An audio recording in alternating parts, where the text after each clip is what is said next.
Hello everybody, my name is Jared Goodman, and I'm going to be doing my informative speech on how stress affects the body. Imagine this. It's the last inning of the final World Series game. Your team's down by 1 point, there's 2 strikes already, and you're up to bat. Your whole team's relying on you. You walk up to the plate, a crowd, stadium full of people, but you don't hear a thing. All you hear is boom, boom, boom, boom. Your heart pounding. But why is it? Why do you only hear your heart? Nothing around you. That's because of one thing that we experience every day: stress. Stress is something that everyone has to deal with in their life, no matter how big or how small. You could be nervous that you're running late to work, nervous that you have to ask your crush out, or even in my situation right now, nervous that I have to give a speech in front of my other classmates. But one way or another, everyone will see it.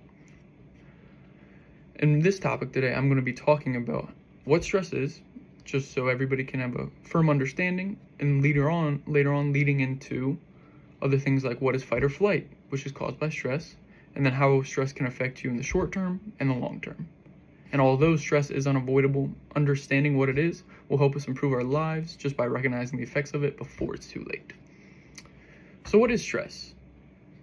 Cincinnati Clinic stated that stress is your body's natural reaction to challenges or changes. These can be small, minute changes like moving. You could be nervous that the new school you're going to, you got to make new friends, stuff like that. Or it can even be big changes, like sadly losing a loved one that you've always cared and always relied on. That can put huge grievance on your heart. But what happens? What causes this stress and this feeling to occur? It's when your body and your brain sees this change and it triggers a chemical reaction inside of you called the stress response. But many other people know this stress response as the fight or flight response. There are many different types of stress, but there are 3 main ones. The first one is going to be acute stress. These are the small things that I mentioned, like driving late to work. Another one is going to be the episodic acute stress. So this is when you have these small, stressful, acute things throughout a week.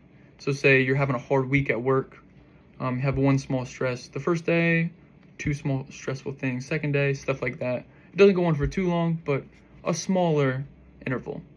And then the third one is going to be chronic stress, where you have been stressed all month. It is causing you to be sick, not feel good, just put a real damper on everything and hurt your living, just how you are as a being. But first we'll talk about what the flight or fight response is. So, stated again by the Cincinnati Clinic, the fight or flight response is when the autonomic nervous system tries to regulate your body in a stressful situation. So, a good way to remember the fight or flight is the 4 F's, although 2 are only mentioned in the name. The first one is fight. So your body will try to retaliate against the stress, and you could be angry in some ways, like confronting someone who said something about you. It could be the fight. The flight is where you don't want to handle the stress. You turn away, try to run away, get away from it so you don't have to deal with it anymore and calm down. The third one is freeze, where your body just doesn't know what to do. There's so much going on in your head, and you just sit there and you don't know what to do. You freeze. And this fourth one is a newer term that hasn't been discovered until recently. It's called fawn. It's when you try to reconcile.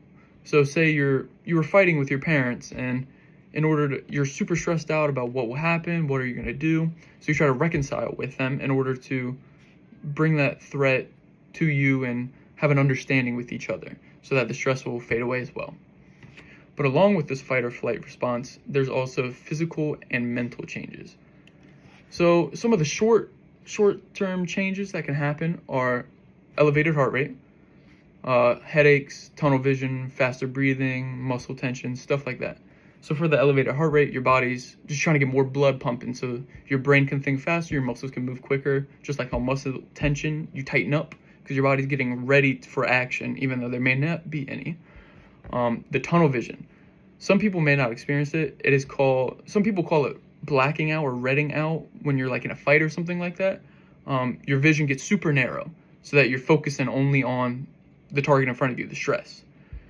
And then the headaches is caused by just overthinking, super hard on the situation, trying to figure out what to do.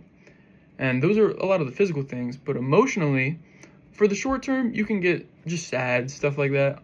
Be depressed for a few days, have panic attacks just from being so stressed. You don't know what to do. You feel like you're panicking all the time because of the stress. Although these are the short-term ones that happen right away, there are some more detrimental long-term effects that we want to try to stay away from if possible. So one of the physical ones could be high blood pressure.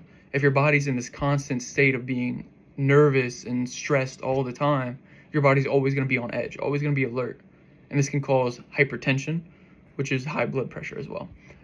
And then along the lines as well of always being on alert, your immune system will never have a chance to relax and keep calm. It's always trying to fight off everything, and it could cause you to get sick a lot quicker, along with exhaustion. And the stress, it may happen to you, it happens to me, but when I get stressed, I don't want to eat. It suppresses my appetite, doesn't make me think about food, makes me a little nauseous, but that could come with digestion problems as well. And stress, it was made in our bodies to help in situations that we need to fight or flight, like I said. But it can be used times when we don't need it. Like how I said, the small times, driving to work. You're stressed out, gonna be late. Constant times like that is just going to cause detrimental parts to you. So it's better to recognize, okay, I'm stressed. Let me calm down. Let me realize what's happening. And once we're able to realize these effects, it'll help tone down and help control this stress. And by understanding and recognizing this, we're able to look out for our health to try to avoid the unavoidable, which is stress, because it happens to everybody. Thank you so much.